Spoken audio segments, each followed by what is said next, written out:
Steve, dude, we are back once again with some more VR action, and this is a cool Indiana Jones experience that I was kind of caught my eye here. This is Eye of the Temple, and we were basically in a temple, dude, with challenges. It's a puzzle game, right? And it really takes that whole puzzle element to that next level when you're in VR. We've been walking around always with a controller. Well, now you're physically walking around in VR, moving on these little platforms and maneuvering things, and you're using your whip to like hit some levers and all kinds of cool stuff.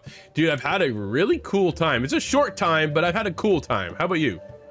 Oh, I absolutely love this game. And to be honest with you, for VR, when they talk about immersion, Yeah. I think this is the first time that I actually felt immersed in a game. Wow. Because it's one thing like having like the image in front of your eyes and Yeah. then just using the controller, whether you're moving or teleporting to certain areas. Yeah. Which is good, it's not a problem.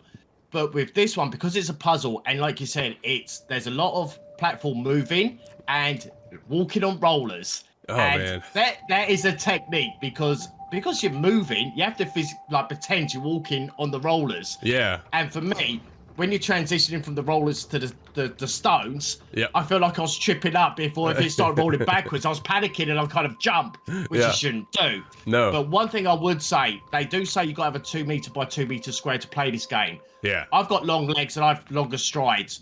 It did not work for me, 2 meters by 2 meters. So I went down to the basement and I still found myself spinning round and facing different directions. So you 100% need the space to play this game. No, I think that's the biggest downfall of the game, right? Is that required space of 2 meters by 2 meters.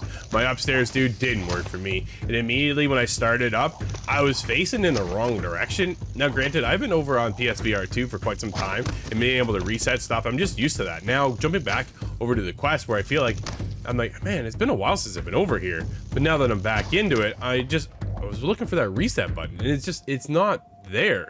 I was puzzled because when the game boots up, dude, I literally had to pull like a 180 and face my back wall, which I was already up against. So it didn't even allow me to kind of walk into the game yet before getting started. So it kind of took me out before I even started the game, which was a little frustrating. I thought it was very cool though. However, once I was able to get in, I actually came back downstairs, moved a couple things, made some space, and from there jumped into the world. And what an experience, because most times, Steve, we sit still and you do that, you do that leapfrog, you push up on the stick and you do that teleportation kind of thing, right?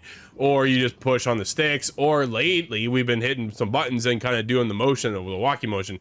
Well, here you actually physically walk. So this is why they require you to have that space. Here's the downfall. If you don't have that space, you do not want to play this game. Like, it is that simple. You can't get into that game then, which is unfortunate. I would have liked to have seen the accessibility feature to have the ability to then just move my analog stick so I can, if I don't have that available space to me, be able to move and play the game, because without that space you can't play this game. Now, I did have a bit of a hookup too when it came to using the whip. My whip wouldn't actually kind of land all the time where I thought it would. You're doing the man, you're doing the motion. It's just not working. I'm like, I don't know, anybody watching from the outside go, man, what is he doing? But for me, I'm right in here, man, and I'm swinging this whip around and I'm trying to hook on this lever and I'm trying to hit these bells and then does this other kind of hammer like thing. And it's what a cool experience though, right? And basically what's going on is you're in this temple and there's this undermining evil that's kind of taking control of the temple, and you're there to kind of set things right. So that's the hidden story kind of thing behind it all. But really, dude, this is just a pleasurable puzzle game that was such a delight and a surprise once I was able to get in and have a good time. Like, they really did blow me away. I like the idea of having to physically move in VR, because a lot of people do get this motion sickness. And granted, man, I get hit with motion sickness. I'm 10 minutes in, I was like, whoa. So I take a break, come back in. I was like, man, again? Like, sometimes it's just maybe that's the way the day goes, right? But sometimes you're able to go back in and then it doesn't affect you at all. Every time I played, hit with motion sickness. So here's what I'm asking the developers to do. Do me a favor, bring this over to PSVR 2. I've yet to have motion sickness over there the way I've experienced it with Quest lately. So bring it over there. That's what my biggest kind of thing is. Dude, the game is cool, but I just want it on the more updated version of the latest VR, so that way the motion doesn't hit me so heavily. But yeah, what a cool experience. Yeah, I was going to say about the whip thing. I Yeah. found the best way to do is actually flick it to the side. Yeah, You me too. move the whip to the side because then it wraps round Yeah. around the handle, and then you can pull it. So I didn't have too much issues on the whip once I got it. And the Yeah. other thing I found as well, which I kind of enjoyed, was the torch. You Yeah, get that was the cool. fire torch. Yeah. Because that does actually go out, and you have to go round and relight them.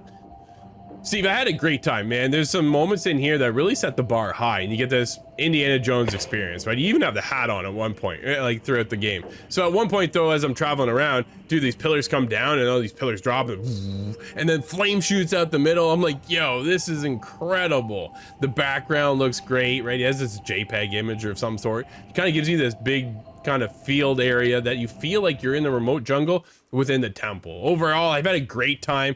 For me, dude, I'm wrapping this up with an 8. What are you scoring this one? I'm actually going a little bit higher than you. I'm actually giving this a 9 because I have to admit, the bit I was on at the moment is I got the lava.